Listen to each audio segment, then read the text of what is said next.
pergunta, levanta a mão que eu e o Alexandre vamos...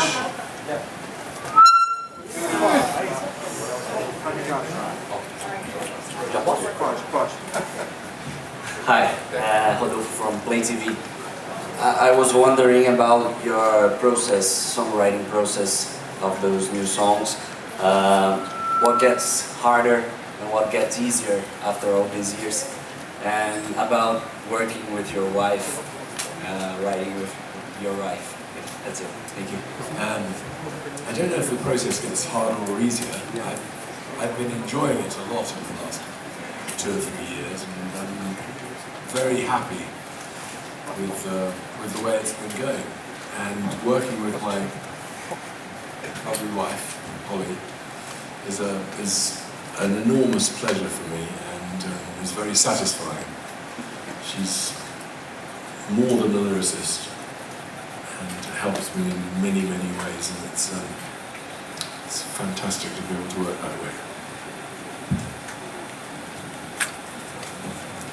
And yes, it's not a new thing. It's been going on since 1993, so 22 years we have been working together, building up as time has gone on. Mr. Gilmour, here. There's a Brazilian musician in your band. There is? Yeah. Mr. João A very young gentleman named João. And I want to answer you how this young sax player joined your band. Well, we were very lucky in that a friend of ours was working with João. In fact, Phil had worked with him a bit as well, and introduced him. We needed a sax player, and there are some old sax parts on the old records, and some sax and clarinet parts and things on the new record. And like magic, João turned up and is doing a fantastic job. He's great for someone so young.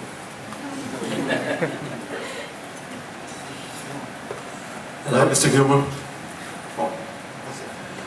André Gonzalez for More Than Drummer magazine. What are the... What would you like to know about drumming? It's a shame. Speaking about your albums, I want to know what are the inspirational differences between the last one, On an Island, and this one, Rema de la Lock. Inspiration builds up towards whatever project you're working on. I can't pin down what the difference in inspiration between the On an Island album and this album is, except perhaps that at that time we were living a very much more rural existence, and life was a bit slower, and we're living in a town now by the sea, and it's a little bit livelier. Whether that has any bearing on it or not, I've no idea, but you could say that the difference between that album and this album is that perhaps that this one's a little bit more up-tempo. There's no difference in the process. Mr. Gilmour, Rich from 89. After an illustrious career of shows, tours, albums, what are you excited about on this tour? What makes this tour special for you? That I'm still here to do it. It's great. I mean, it's really nice to come for the first time ever for me to come to Brazil and Argentina, Chile, and play concerts. It was in our earlier years. It never seemed possible. We never thought we would get here because of the complications of the travel and the various things that have happened that one hears about with people who've come here in the past and the difficulties. And so it's a treat now to be able to come here and for the first time be able to do a show. Hello, it's a pleasure for us to be here, I guess. And I'm from Chile, and I welcome you to South America. It's an honor to have you finally here. Well, what would you like to say to Chile? They are listening to you right now. So please, you're in a couple of days more to play there. So, what can I say? I'm really looking forward to playing in Chile. and it would be terrific. I've never been to Santiago, I've never been to Chile, never been to the Atacama Desert, never been to any of those places, but it's a thrill to be coming to do a concert there. Puedo darle un mensaje al pueblo de Chile también, de nosotros, que estamos muy entusiasmados para venir a Chile por primera vez y toda la banda va a ser una experiencia buenísima para nosotros. Es muy importante y especial. He speaks Spanish, you? Not Portuguese, David, my name is Gaston from Kiss FM. I'd like to know about the set list. I know that you're about to play A Stormy Domain. Is it a kind of tribute to Syd Barrett? And why don't you play any song from your first 2 solo albums? It's a hard job picking a set list that pleases me and I think will please people. It's tricky, but yeah, we're doing a set list that I think covers most areas, but I'm afraid, you know, in all these years, since 1968, there's an awful lot of material and some just has to get left out. And, you know, sometimes there are issues that are covered in songs that no longer seem to be quite so relevant for the current moment. But we've tried to do a song or two from all the period of Pink Floyd's history. And sometimes when Pink Floyd's history and my solo career's history are close together in time, it's better to play some of the better known songs. I'm sorry if we're not playing your favourites. Hi, my name is Roger. Mr. Gilmour, you've been working with some of your musicians for a long time. Could you talk about long-time companion collaboration with one of these musicians, Mr. Phil Manzanera, and Mr. Manzanera, how it is to work with Mr. Gilmour, please? Well, Phil and I go back a long, long way. Since before he was in Roxy Music, I met him through his brother, Eugene. That's right. I went to ask advice from David when I was 16 about what you do to become a professional musician. And I think you had just joined, literally. You were... I don't know how long I've been here. I don't know what year that was. No, I'll tell you, it was in January 1968. Was it? And you left the lunch and you went to Abbey Road. You were recording, what's that album that you recorded? That's the one. Yeah.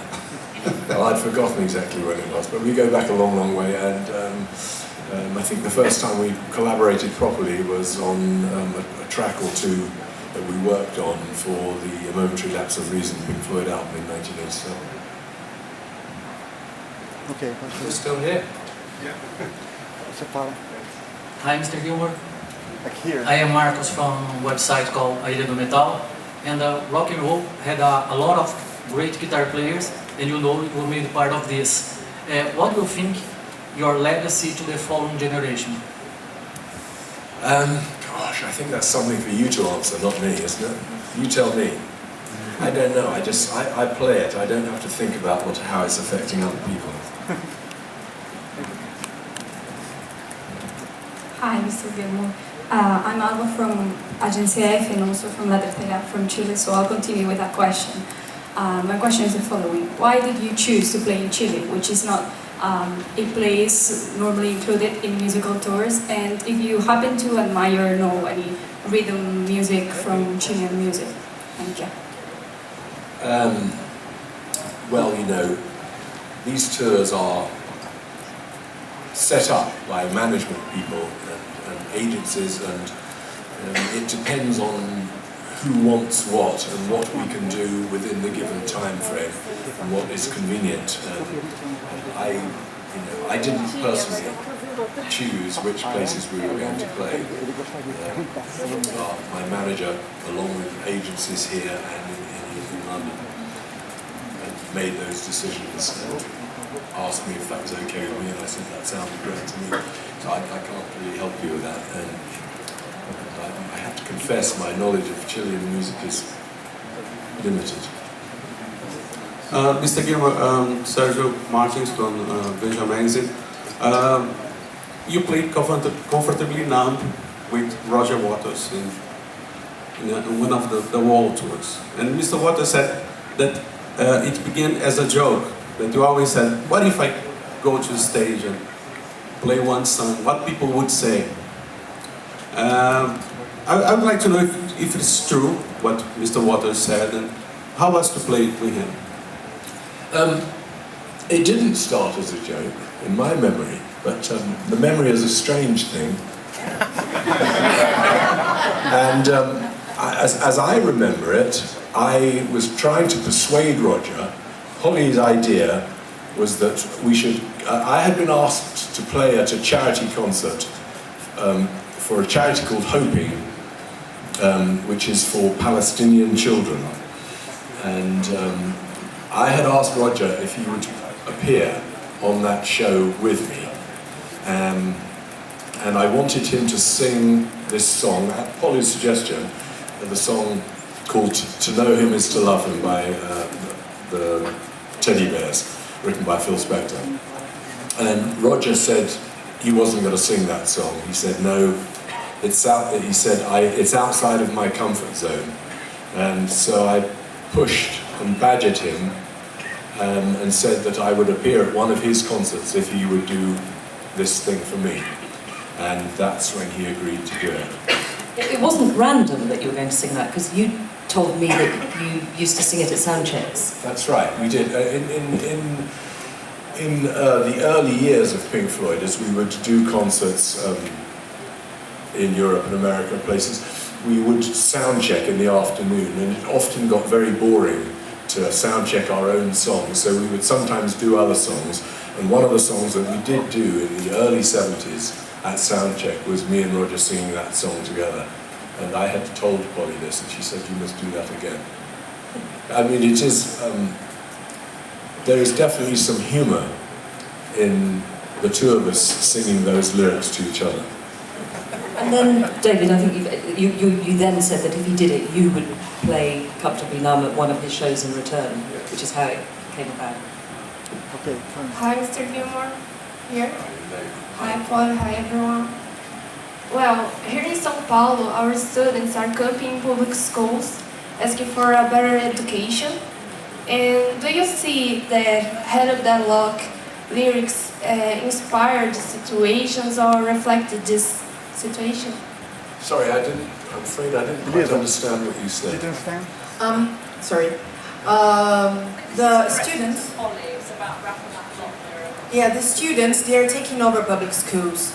So she would like to know if Red Hotel Lock can be inspired for them, or if it has something to do, if it reflects that kind of thing. Because the students, they are taking over public schools to make a better school. They wanted to close it. Yeah, no, it's a song which is about not being apathetic about any form of protest. It's about, you may not be able to change anything, but if you go and, you know, rattle whatever sort of lock it is, whatever restriction it is, en masse, things get changed, but even if they don't, you will feel better than if you did nothing. I think that's the sort of thinking behind the lyric. Hi, Mr. Gilmour. How does it feel to be finally here in Brazil? And are you preparing anything special for the fans that have been waiting for so long for you? No, we're preparing a very special show, of course.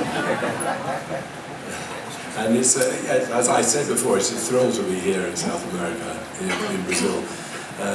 It's something that I've been looking forward to for a very long time. I'm very happy to be here. Good morning. If I'm allowed, I'd like to ask a question for Polly and one for Mr. Gilmour. For Polly, I know you're a writer, and I'd like to know what's the difference between writing lyrics and fiction, since you have in your book. And for Mr. Gilmour, in 2005, you and the guys from Pink Floyd got back together for the Live Aid concert. I'd like to know, how was the mood between you guys, and why nothing new came out of that concert, since you would be, I mean, I'm sure it would be like such a big commercial success, and also people were so excited about, you know, something new coming out of that. Thank you very much.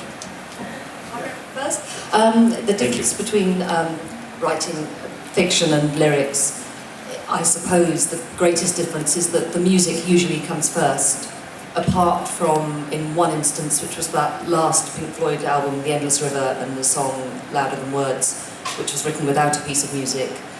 But on the whole, David's music comes before the lyric, and so I'm writing with a very strong prompt and quite a strong emotional prompt. Whereas when I'm writing a novel, it's got to all come from within me, and there's no lovely musical prompt to help me along my way. I think that's the short answer. In terms of the format, the format, lyrics, and novel. The format? Structure. The difference between lyrics and a novel, like fiction. I suppose lyrics being a short set of... Lyrics being a shortened, thank you, Dick. A shortened sort of thing, whereas a novel is obviously a huge body of work, but lyrics, it's like hiking type. Yeah, I mean, you have the whole lyric in your head, and you can keep perfecting it, and you keep playing the music and sort of singing along and changing it. It's very difficult to keep a whole novel in your head. And if we were talking about 2005 and Live 8,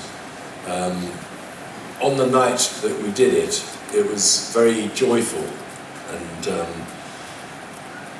yes, it felt like a circle had been sort of finished, closed off, and the rehearsals were quite tense at times. Why? Because we have a lot of painful history between us. Okay. And Set list wasn't straightforward, was it? No, there were a lot of initial arguments about what songs we should play, how it was supposed to be. In the end, I had to tell Roger that he was being a guest with Pink Floyd, that the songs that I was going to choose were the ones we were going to do. So there were some moments of tension, as you can imagine, and those moments of tension aren't things that I look forward to repeating. So there was no great interest, for me anyway, in continuing or in thinking about doing more work with that particular bunch of people.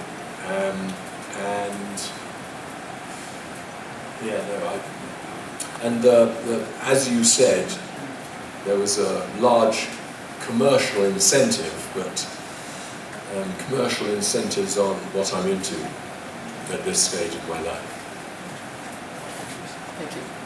Actually, can I just say a few things that just change the subject completely and talk about Rattle That Lock, and how great it's been working with these two creative people. And not only David, but Polly as well in the studio has contributed a lot musically, and she refused to be called a co-producer, so we are the co-producers. But not only, just having finished your book, which I think is out this week in Brazil, the kindness, is it? Un atto di bondade. Really? Well done. I've been practicing. Fantastic. Was that all right, pronunciation? Good. But the process, I think they've sort of refined it over the last 20 years. You say you've been working together for 20 years.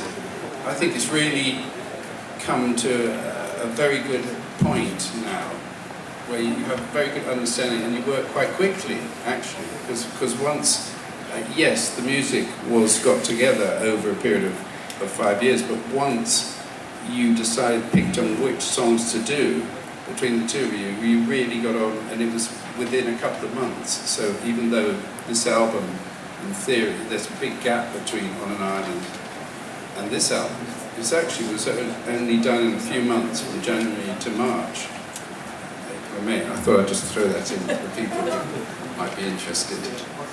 Hi, Mr. Gilmour. This new record has a variety of different influences, like jazz and pop, stuff like that. So my question is, now that the Pink Floyd chapter is really over, do you feel more free to explore this different kind of stuff that maybe didn't work within the context of the band? You might think that, but I was not aware of ever not doing anything within Pink Floyd that came up. And we covered a lot of different styles within Pink Floyd, but Pink Floyd makes them all sound like they are cohesive. I hope that happens with my record too. I don't feel freer, but that just happens to be the way some of the music has come out. It wasn't a deliberate thing. It's just, yeah, I don't think we ever didn't play something within Pink Floyd because we didn't think it would fit stylistically. Hi, David. I'm speaking from guitar player, Brazilian version. I'm sorry about my English is very bad. My first question is for the saxophone player. I would like is how to play with David Gilmour. Well, it is a complete honour, for sure. I mean, Pink Floyd is a band that I've been listening to since a very young child, and to have the chance to play David's band is a complete honour, and it's been a great pleasure. It's been a lot of fun as well, and yeah, I'm very grateful for that happening, and thank you, Phil Manzanera, as well, for making the connection between us. So. And also, you wouldn't have got the gig unless you were very good.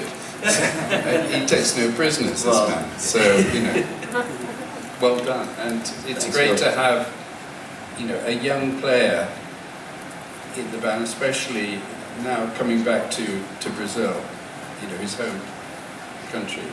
He's only pretending to be from Brazil. You can hear he speaks perfect English. I'm a liar, I'm a liar. Say something in português. E realmente é um grande prazer estar aqui ao Brasil também, com uma grande lenda como o David. E realmente, assim, vai ser incrível tocar em Curitiba, que é a minha cidade natal. Aqui também, tenho família e amigos aqui, então vai ser, simplesmente foi uma oportunidade inesquecível. E é isso mesmo. Next question is about your guitar model, because there is it's only made by Fender Custom Shop, and so very expensive for young guitar players. Is there an idea to make a model? I don't know how to say it. Cheaper. Cheaper, yeah, exactly. Fender wanted to make a guitar model of mine, and they tend to make two varieties of guitars for well-known guitar players, and one is very, very expensive. I mean, 4 or 5 times as much as my model guitar, or they make a very cheap model. So they have two varieties, very cheap, very expensive, and I refused to go for either of those options because the very cheap model only looks like the model of guitar that people think they're getting, and I couldn't see the point in having a guitar that was just black and was any other old Fender off the shelf. And I thought it was insulting to have these ridiculously expensive ones. So myself, with my guitar tech, Phil Taylor, examined every single aspect of my guitar that I play. Clear off. And we have done a very extensive job of finding the right pickups that sounded like mine and getting everything as perfect as it can be. A lot of work went into that guitar, and I'm sorry about the price. It's quite expensive, as you say, but it's not hugely expensive, and it's impossible to make a proper one that is as good as that and is consistent with Fender any other way. I'm sorry, that was the best we could do. Hi, Mr. Gilmour, Bruna from Billboard. I wanted to know what are your 5 favorite albums of all time, and just 5, and which artist would you want to go see live today? Gosh, I mean, there's too many albums.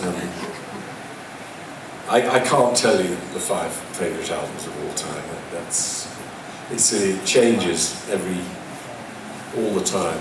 I very much like Nick Cave's album, Push the Sky Away, that came out a couple of years ago. That's one of my favourite in modern times. I believe he lived here in Sao Paulo for a few years. Was it in Rio? Very pardon. No, I don't know what I can't give you my favourite albums, I'm afraid. What was the other part of your question? Which artist would you want to go see live today? I'd love to go and see Leonard Cohen. That's who I'd like to go and see again.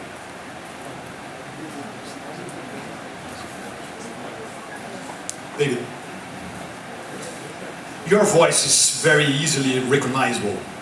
But first time that I heard Rattle That Lock, I couldn't recognize your voice. Could I say that you were trying something new about singing? No.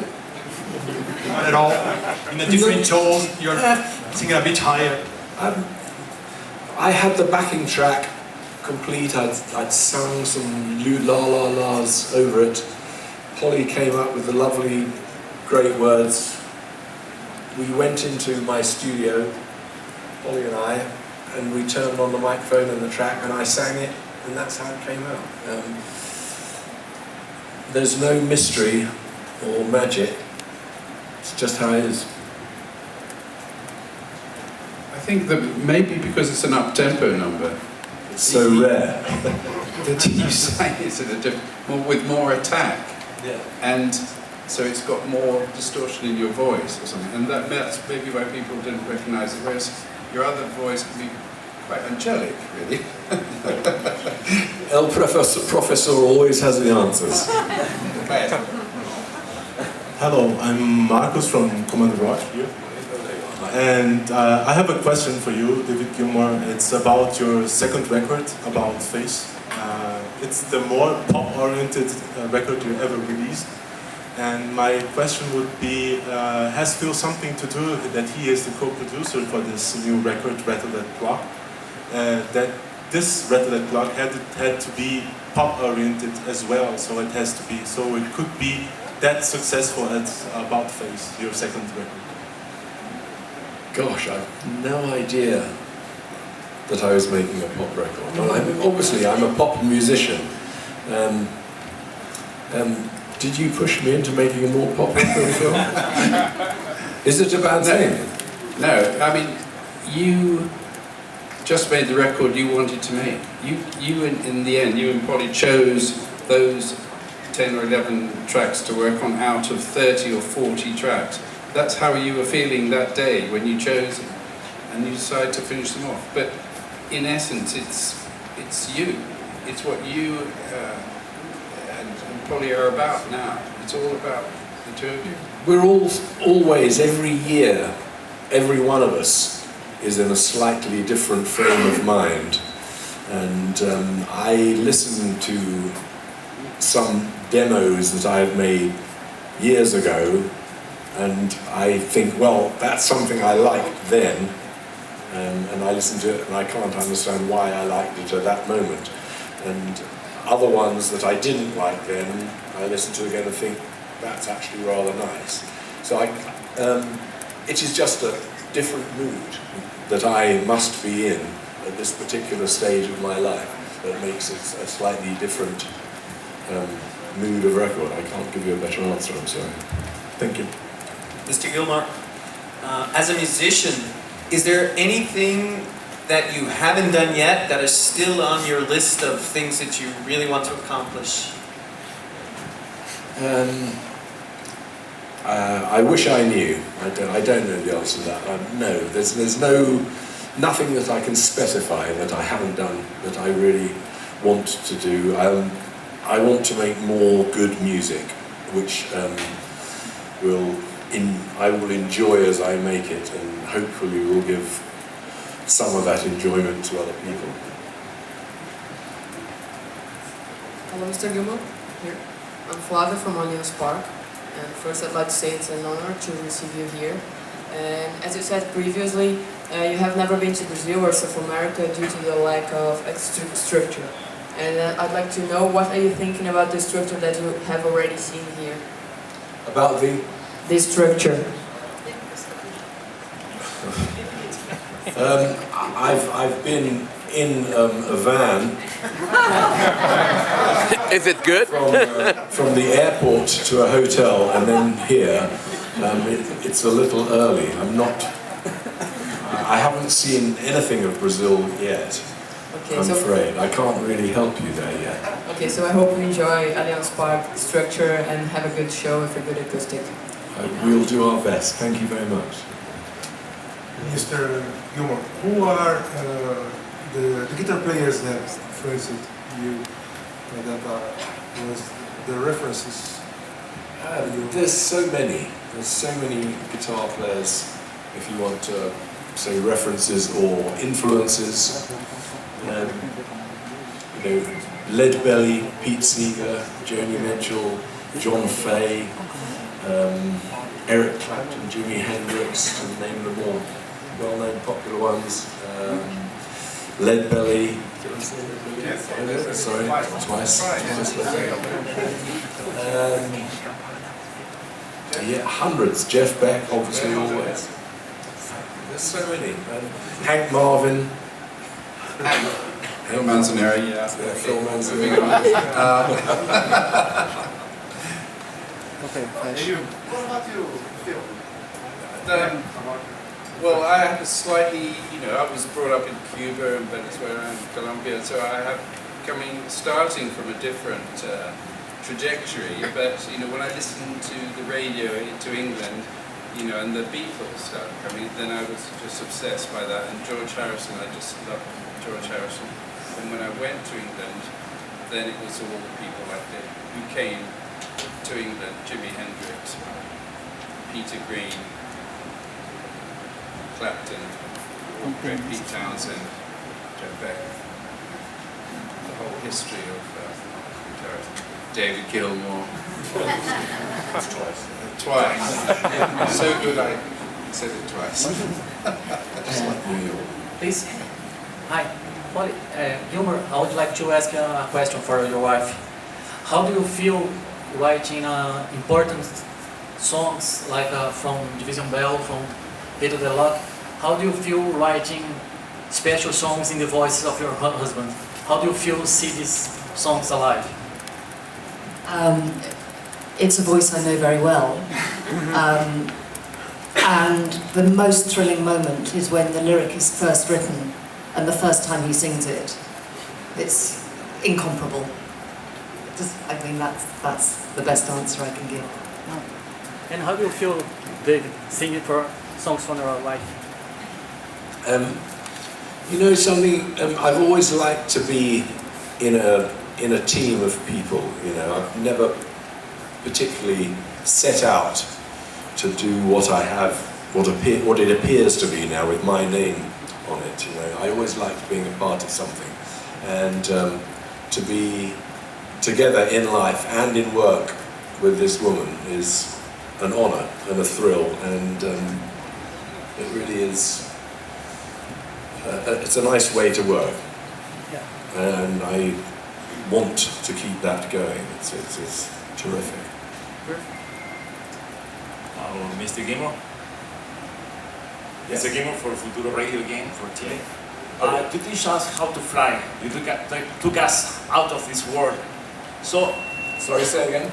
You took us to the other side of the moon in a way. You teach us how to fly. How do you see, after teaching us how to see the planet, how do you see society today after the scene that happened at the Le Bataclan in Paris and all that stuff? I don't know if I want to get into all that. There's, it's a very, very long, complicated story of why the Muslim world has, in part, become so discontent, and a lot of it is to do with the failures of the people in the West. But the actual real danger of this Daesh or ISIL seems to me to be rather exaggerated. It's not a huge thing in the world, and I'm sure a way will be found to get over it, but it's going to take a long time.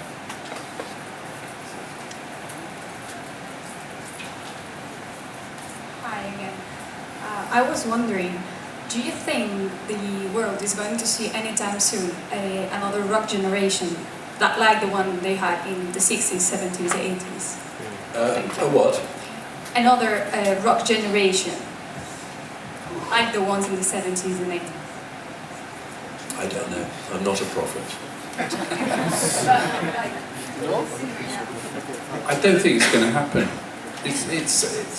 That was then, you know, it's a product of so many things in society. What music you get, you sort of get the music you deserve, really.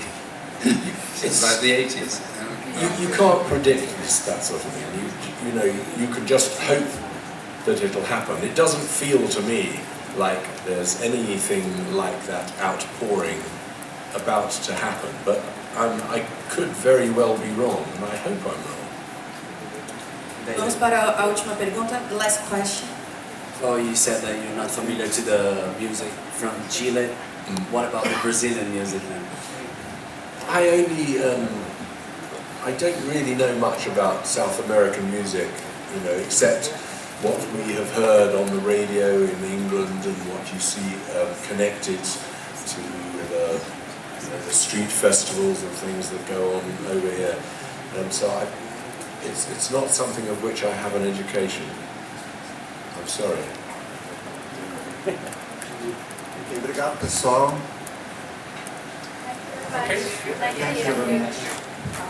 Thank you.